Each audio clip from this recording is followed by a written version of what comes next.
भगवान श्री कृष्ण द्वारका में रानी सत्यभामा के साथ सिंहासन पर विराजमान थे।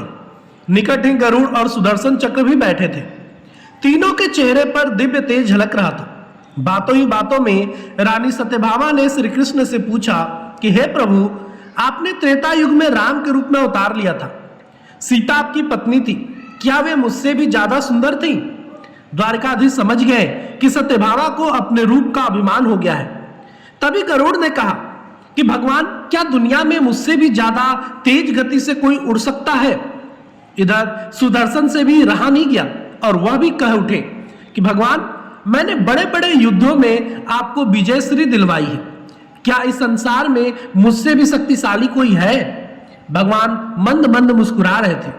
वे जान रहे थे कि उनके इन तीनों भक्तों को अहंकार हो गया है और इनका अहंकार नष्ट होने का समय आ गया है।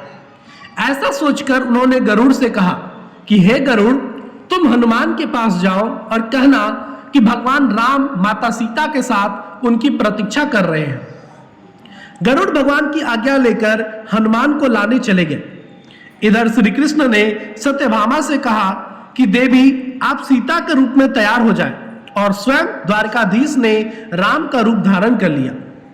मधुसूदन ने सुदर्शन चक्र को आज्ञा देते हुए कहा कि तुम महल के प्रवेश द्वार पर पहरा दो और ध्यान रहे कि मेरी आज्ञा के बिना महल में कोई प्रवेश न करे।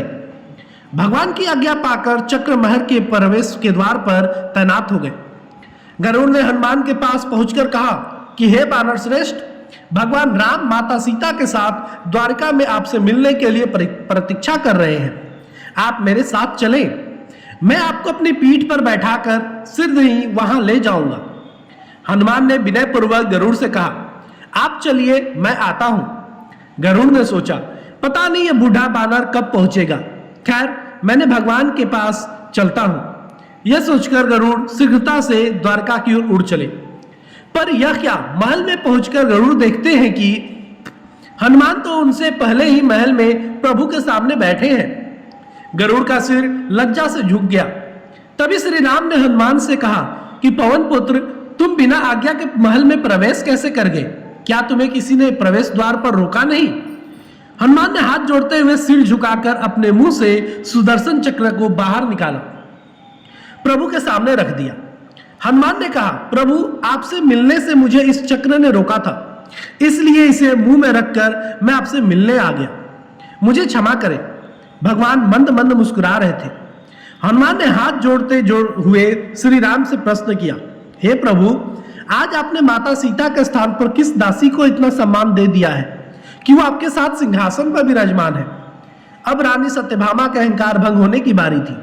उन्हें सुंदरता का अहंकार था जो पल भर में चूर हो गया था। रानी सत्यभामा, सुदर्शन और गरुड़ तीनों का गर्व चूर चूर हो गया था।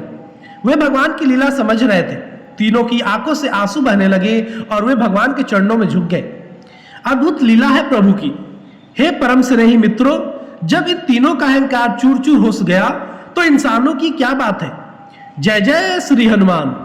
आपको ये कहानी कैसी लगी कृपया कमेंट करें और चैनल पर नए हैं तो चैनल को सब्सक्राइब करके बेल आइकन को दबा दें। धन्यवाद दोस्तों।